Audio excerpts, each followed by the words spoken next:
सी chain आग बाबूला होकर gong chain को पकड़ता है और अपनी लाइटनिंग ब्लेड उसकी गर्दन पर रख देता है। लेकिन तभी वहां स्टूडेंट काउंसिल की वाइस प्रेसिडेंट लिंग वायु आ जाती है और उसे याद दिलाती है कि भाई ये स्कूल है, और कहती है कि भले ही गलती सामने वाले की थी, पर इतनी पनिशमेंट काफी है, अब वो दोबारा तुम पर हाथ उठाने की हिम्मत नहीं करेगा।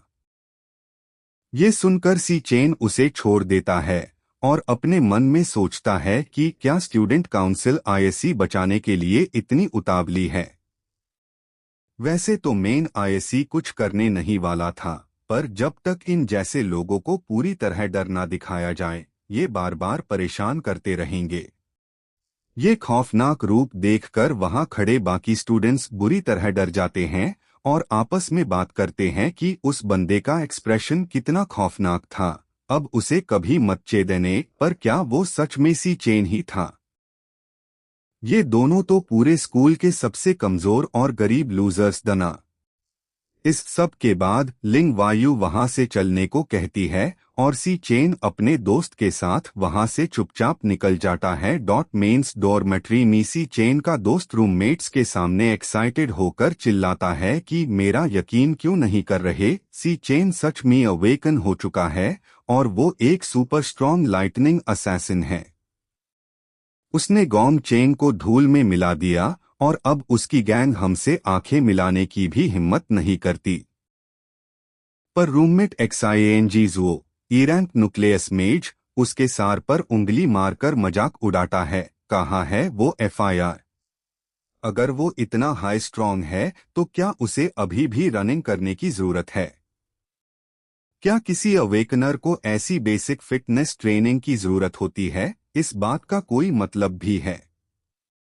वहां बैठा एक्साइएनजीयू ईरैंक फ्लावर चांटर कंप्यूटर चलते हुए बोलता है, लगता है माँ लॉन्ग का दिमाग सच में खराब हो गया है।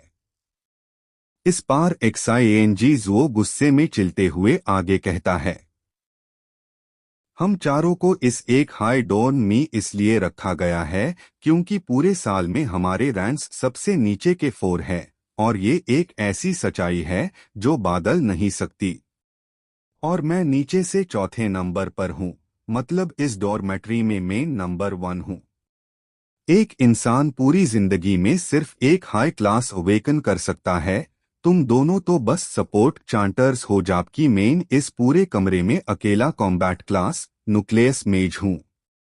ये सुनकर सी चेन का दोस्त शर्मिंदा होकर बोलता है, ये तो सच में एक सुपर फैक्ट है जिसे बदला नहीं जा सकता। तभी एक्साइएनजीजुओ अपनी बाइसेप दिखाते हुए अकड़कर बोलता है, वो सी चेन देखने में इतना कमजोर लगता है, वो भला लाइटनिंग असैसिन कैसे हो सकता है?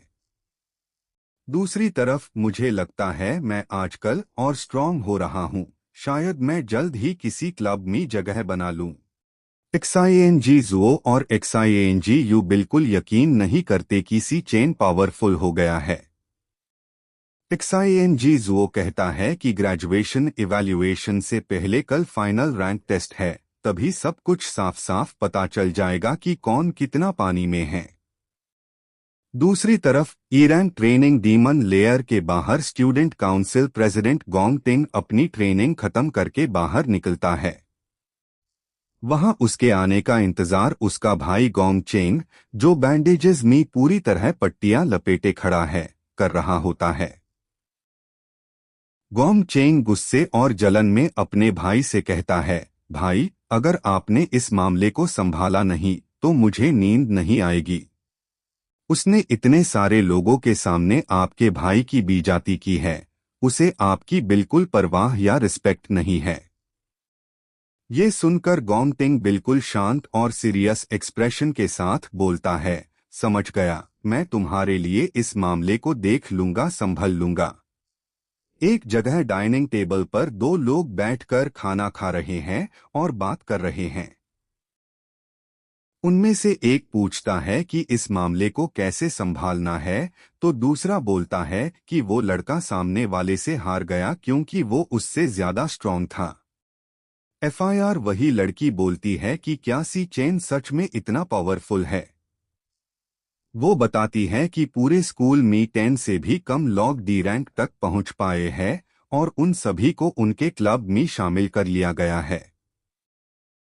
उसके मुताबिक आम अवेकनर्स के पास डीमन लेयर में जेन का मौका नहीं होता, इसलिए उनके पास आगे बढ़ने का कोई रास्ता नहीं है और वो उनकी बराबरी नहीं कर सकते।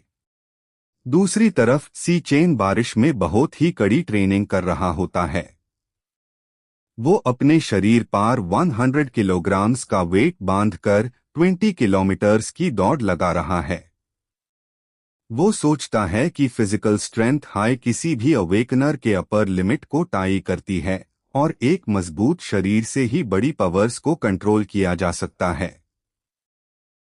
लेकिन उसे लगता है कि ये ट्रेनिंग भी काफी नहीं है, क्योंकि उसे याद आता है कि साल 2160 में डीमन किंग रॉथ डीमन लेयर से बाहर आकर पूरी दुनिया में तबाही मचाएगा और लाखों लोगों को मार देगा। इसी खतरे से निपटने के लिए वो इतनी मेहनत कर रहा है। सी चेन की ट्रेनिंग के पीछे की असली वजह उसकी बहन है। वो उसकी अकेली रिश्तेदार थी, लेकिन रॉथ ने उसे मार दिया था। रॉथ ने ही जहन्नम के दरवाजे खोले थे, जिसे बाकी डीमन किंग्स इंसानी दुनिया में आ सके। इसलिए सी चेन का सबसे पहला मकसद रॉथ को के HTM करना है, क्योंकि वही सारी तबाही की शुरुआत है। रॉथ के आने में अभी 3 साल बाकी है। सी चेन को लगता है कि वो डीमन भी तेजी से पावरफुल हो रहा होगा, इसलिए उसे उससे भी ज्यादा तेजी से स्ट्रॉन्ग बनना होगा। इतने में सी चेन का फोन वाइब्रेट होता है। उसके पास उसकी बहन CUXIAOU का कॉल आता है। वो कॉल पिक करके बोलता है, हेलो। फोन पिक करते ही दूसरी तरफ से CU की आवाज आती है, हेलो ब्रदर, आज इतनी बार फोन क्यों किया? वो बताती है कि वो एक कंपटीशन में गई थी, फोन की बैटरी खत्म हो गई थी और अभी डॉम आकार हाई चार्जिंग पार लगाया है। वो बेहद एक्साइटेड आवाज में बोलती है, ब्रदर, अगर इस बार मुझे कोई प्राइज मिला तो हमारे रेंट का प्रॉब्लम सॉल्व हो जाएगा। बारिश के बीच खड़ा सी चेन चुपचाप उसकी आवाज सुनता रहता है। उसके दिमाग में पुरानी बातें घूमने लगती है। उस तबाहशुदा फ्यूचर में उसने ना जाने कितनी बार भगवान से दुआ मांगी थी कि कश सब कुछ दोबारा शुरू हो सके। इवन अगर यूज अपनी जान की कीमत भी चुकानी पड़े या किसी अनंत नरक एंडलेस हेल में गिरना पड़े, तब भी वो तैयार था। दोनों तरफ खामोशी देखकर CU पूछती है, हाँ ब्रदर, क्या वहां बारिश हो रही है? तुम कुछ बोल क्यों नहीं रहे? सी चेन अपनी आंखों के आंसू और बारिश की बूंदन को छिपते हुए हल्की सी स्माइल के साथ बोलता है, कुछ नहीं। BSS, बहुत टाइम हो गया था तुम्हारी आवाज सुने। CU उसे चिढ़ते हुए बोलती है, क्या बात कर रहे हो? परसों ही तो बात हुई थी हमारी।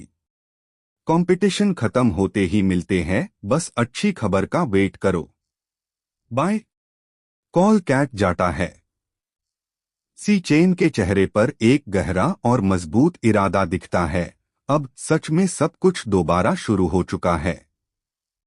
वो बिना देर किए बारिश में फिर से दौड़ना शुरू कर देता है, 3 लैप्स और सी चेन शॉवर लेने के बाद अपने डॉर्म रूम में लौट आता है। वो सोचता है कि इस दुनिया में वापस आए ह्यूज अभी 8 घंटे हो चुके हैं। वो धीरे धीरे इस छोटे और कमजोर शेयर में एडजस्ट हो रहा है। भले ही अभी इसमें उतनी ताकत नहीं है, लेकिन ये पहले से ज्यादा यंग है। रूम में आकर वो अपने बेड पर बैठ जाता है और सबसे इम्पोर्टेंट बात के बारे में सोचने लगता है। इस वक्त सबसे बड़ा इशू है ताकत बढ़ाना। लेवल अप करने के लिए डीमन लेयर्स में जाना पड़ेगा, लेकिन वो सब तो बेड गिल्ड्स ने मोनोपोलाइज कर रखे हैं। आम लोगों के पास लेवल अप करने का कोई मौका नहीं है। वो बेड पर लेटा हुआ आंखें बंद करके सोचने लगता है, मेन मॉन्स्टर्स के कांटेक्ट में कैसे आऊं?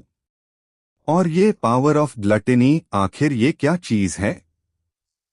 जैसे ही वो ये सब सोच रहा होता है, अचानक उसके दिमाग में एक मिस्टेरियस इंटरफेस एक्टिव होता है। System booting.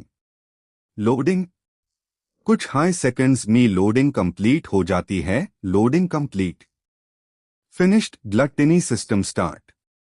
सिस्टम के एक्टिव होते ही सी चेन का चेहरा हवा में नीचे की तरफ गिरने लगता है, जैसे वो किसी अलग हाई डायमेंशन में तेजी से शूट हो रहा हो।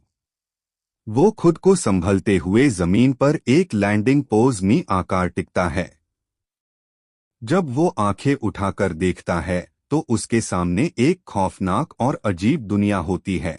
चारों तरफ लाल आसमान, जमीन पर खून जैसा लाल पानी और सामने एक विशाल काला टावर जो आसमान को छूरे रहा है। सी चेन हैरान होकर आसपास देखता है, ये कौन सी जगह है? मैं तो अभी सो रहा था ना। दूसरी तरफ डॉर्म रूम में उसका रूममेट कंफ्यूज्ड होकर दूसरे से बोलता है, मुझे लगता है उसने कहा था कि वो दौड़ने गया है।